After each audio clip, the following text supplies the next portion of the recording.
ازاي تعلقي بيكي، ازاي تدلعي اصلا فتره خطوبه، ازاي تشوفي ان الشخص ده فعلا مناسب ليكي ولا لا من الاول خالص. السلام عليكم ورحمه الله وبركاته. ازيكم يا بنات، عاملين ايه؟ يا رب تكونوا بخير. النهارده الفيديو بتاعنا كتير قوي قوي قوي طلبوه مني، يا دينا ليه مهتمه بالحياه المتجوزين بس ومش عارفه ايه والعرايس الجداد، عايزين شويه كده سبوت لايت على حياه المخطوبين.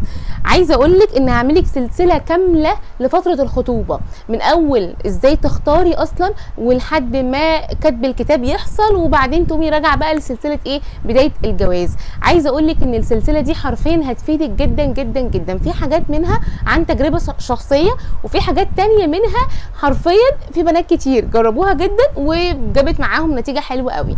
تمام، فهنبدا الاول بفتره الخطوبه، ازاي تتعاملي في فتره الخطوبه، ازاي تفهمي الشخصيه اللي قدامك، ازاي تعرفي تديري حوار كده وتخليه يطلع اللي عنده، ازاي تعلقي بيكي، ازاي تدلعي اصلا فتره خطوبه، ازاي تشوفي ان الشخص ده فعلا مناسب ليكي ولا لا من الاول خالص، بدل مثلا ما تقضي فتره كبيره في الخطوبه، سنه او سنه ونص او سنتين، وبعد كده تكتشفي ان قبل الفرح بايام بسيطه ان ده مش الشخص المناسب. ازاي تتعاملي بذكاء اصلا معاه، وازاي تخليه يعمل لك كل اللي انت عايزاه من غير اي خناقات، ازاي اصلا تتفادي الخناقات، ازاي تخليه يصالحك وانت اصلا اللي مزعلاه. بصي بقى، سر من اسراري فتره الخطوبه دي، حرفيا سر من اسراري جايالك بقى كده بالمفيد والزبد. ولكن خلينا النهارده نتكلم بشكل عام واشمل، وهو ازاي تتعاملي فتره الخطوبه بذكاء، ازاي اصلا تتعاملي مع خطيبك الجديد، سواء انت واخده بقى عن حب او ان هو صالونات او لسه انت ما تعرفوش او لسه ما تعرفيش تفاصيل كتير عنه، ازاي تتعاملي معاه بذكاء، وفي نفس الوقت تفهمي الخطوبه دي رايحه فين وجايه منين. فلو انت بقى مهتمه بالفيديو، دعمك مهم جدا جدا جدا بالنسبه لي، كومنتاتك مهمه جدا جدا. لو في اي سؤال خاص بالخطوبه او مخطوبين والحاجات دي كلها اكتبوا لي تحت في الكومنتات. شير كتير كتير لبنات خالتك واصحابك وقرايبك، بيفرق جدا جدا معايا. فلو انت مهتمه بالفيديو كملي معايا الفيديو. اول حاجه معانا خالص وهي نبدا بيها الفيديو، ان فتره الخطوبه دي مش فتره رومانسيات وخروجات ودلع وهزار وصور وحاجات من دي كتير قوي، فنتلهي بالحب واللفلفه، وبعد كده ما نبقاش فاهمين الشخصيه اللي معانا ايه، وفي نفس الوقت ما نبقاش فاهمين احنا اصلا عايزين ايه. بنات كتير بتنشغل بالخروجات والفسح، وان ده راجل خلاص بقى خطيبي ودبلته في ايدي، وايه المشكله ما نخرج مع بعض ونمسك ايدين بعض ونطلع وننزل ونروح سينما ومش عارفه ايه. ما بتركزش على الشخصيه، ما بتشوفش هي عايزه ايه، هل فعلا ده الراجل المناسب مش بس في الحاجات الحلوه، لا في الحياه عموما ولا لا. فدي بدايه اصلا الحياه اللي بعد كده. لو ما ركزتيش فيها، في جانب حلو فيها، وفي جانب عملي، وفي جانب عقلاني، وفي جانب عاطفي، انا عارفه ده كله، ولكن انت محتاجه ان انت تقسمي فتره الخطوبه وحياتك فتره الخطوبه، التقسيمات دي كلها، جانب عقلي، جانب عاطفي، جانب حياه عمليه، دي كلها. تمام، فاول حاجه معانا خالص وهي انك انت تسمعي اكتر ما تتكلمي. ما تقعديش تتكلمي عن انجازاتك وهو قاعد بيسمع بس، لا.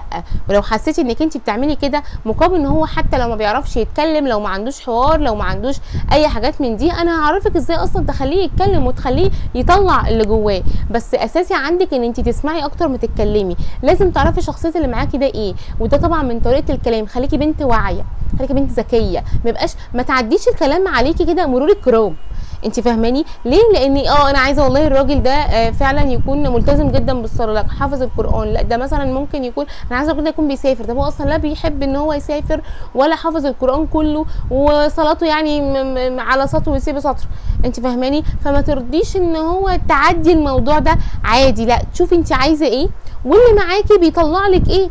وخدي بالك، هو مهما حاول يتجمل في اوقات معينه هخليكي تعرفي فيها ازاي الراجل ده تعرفي حقيقته.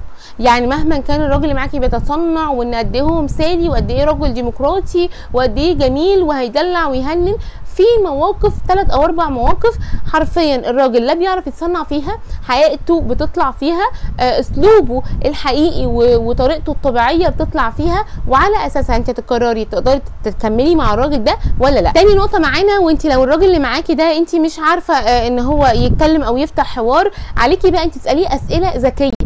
ما هو انت تركزي، ما هو يا دينا دلوقتي انا داخله خطوبه وخايفه ومرعوبه ومش عايزه اضيع وقت، تعالي لي بقى هنا، تركزي لي بقى هنا.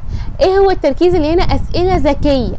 تسالي خطيبك اسئله ذكيه. يعني ايه يا دينا اسئله ذكيه؟ يعني اول حاجه بعيدي عن اسئله الجواز، لا، اساليه عن طموحاته ايه، اساليه نفسه في ايه، نفسه يحقق ايه في المستقبل، ايه اكتر حاجه كانت بتضايقه زمان وهو طفل مثلا، ايه اكتر حاجه بيحبها مثلا في عموما في الحياه عموما، مثلا ايه اكتر حاجه هو بيحب يقعد يعملها وبيبقى مستمتع بيها.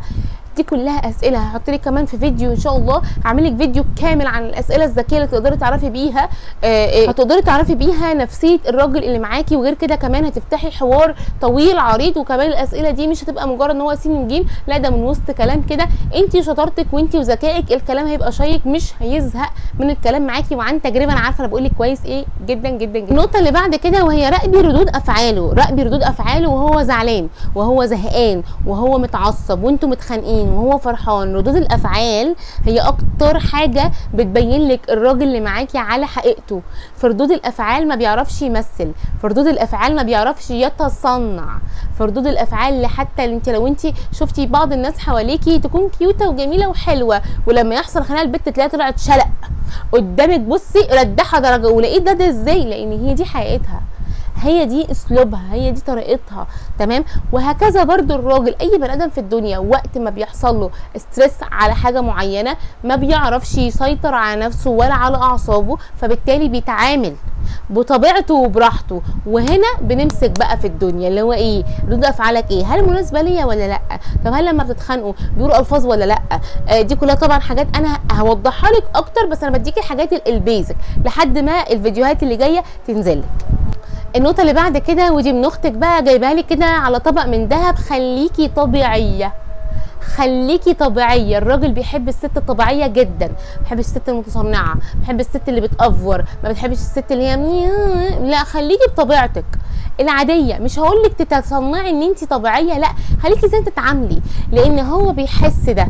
الراجل بيتعلق جدا جدا جدا بالست الطبيعيه قوي قوي، اللي بتتعامل بطبيعتها بهزارها بضحكها بكل حاجه بكل حاجه. اوعي تمثلي، اوعي تخليكي دايما مثاليه طول الوقت، اوعي، دي اكتر حاجه هتاذيكي حرفيا في الخطوبه. طيب النقطه اللي بعد كده، خلي التواصل متوازن، يعني خلي الاتصال وخلي العلاقه ما بينكم تكون متوازنه. يعني لا كل شويه بحيث ان انت تخنقيه فيتضايق، يحس ان انت كاتمه على نفس، ويحس ان انت بنت خفيفه مش تقيله فراميه نفسك عليه، تمام. ولا حته ان هو انت مش بتعبريه قوي فيحس ان هو مهمل، وان دي مش حاجه حلوه برده. يعني الراجل يحب يحس ان هو ايه، مرغوب شويه من خطيبته.